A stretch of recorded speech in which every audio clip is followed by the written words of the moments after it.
Yo mga kabiyahe, masaya kaming nagbibiyahe ngayon. Ito, hanggang sa dito na kami natulog.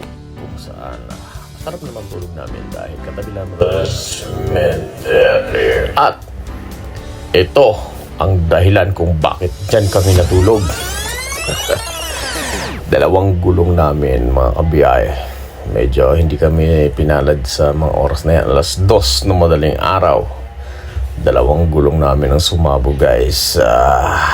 Ayan. Wala na kami magawa at nag-decide na kami dyan matulog. At yan ang dahilan kung bakit nagpaumaga kami dyan. At ito na nga, buti na lang may mga mababait na tao tulad nila kuya na tinulungan kami. At yan na, baklasa na para sa tagumpay. Wala tayong magagawa, may papokpok effects pa si Tata Dune dahil di papasok yung aming. Mas grabe yung mugs, oh. Wasak talaga yung mugs, guys, mga kabiyahe. At yan, baklas tayo para ating ipa-vulcanize. Hindi na natin na video yung pag-vulcanize niya, guys, pero yan, ayan na. Tapos na tayo sa ating ginawa at kailangan na nating mag-move on. At syempre, hindi basta-basta move on lang. Mamigay tayo ng kaunting ayuda para sa kanila. Para sa laruan ng ating mga bata. At yan na. Thank you, Lord. At tapos na. At paalis na kami mga kabiyahe. Ayan na. At boom! Siyempre, hindi kami papayag na palagpasin ang mga ganitong eksena, ganito kagandang mga tanawin at ganito kagandang lugar at magandang mga lalaki.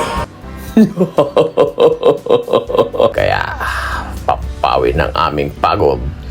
Siyempre, let's go. Yan. Tung pakitong kitong alimango sa dagat, malaki at masarap, mahirap hulihin kapagkat namamaak. Sarap maging bata sa part na to, guys. Grabe. Naalala ko talaga yung mga kabataan ko. Mga kabataan talaga. Kaya yung kabataan ko, guys, sa Palawan, ganto din. Actually, sa summer pala to, guys. Magandang lugar din talaga dito sa summer na to.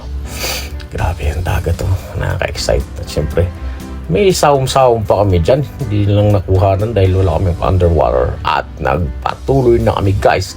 Alam nyo ba kung saan ang lugar na yan, guys? Comment nyo nga kung alam nyo yan. Clue, sa summer yan. Summer Leyte, kung di ako nag-alam ganun. Sikat ang lugar na yan, guys. Kaya, comment na kayo saan yan. Ang sarap talaga bumiyahe dyan. Lalo na makita yung mga ganyan kagandang tanawin.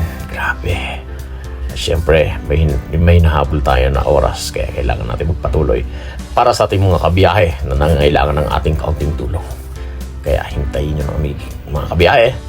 Paparating na kami dyan. At wow, grabe, nakakapawi talaga ng pagod mga ganitong lugar.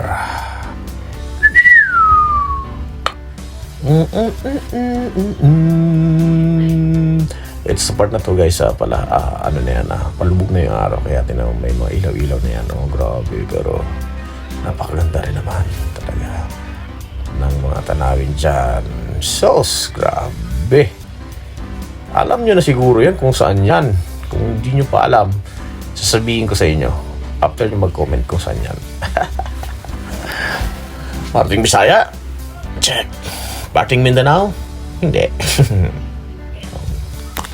Good job. See you soon, mga kabiyahe. Woo! Abangan!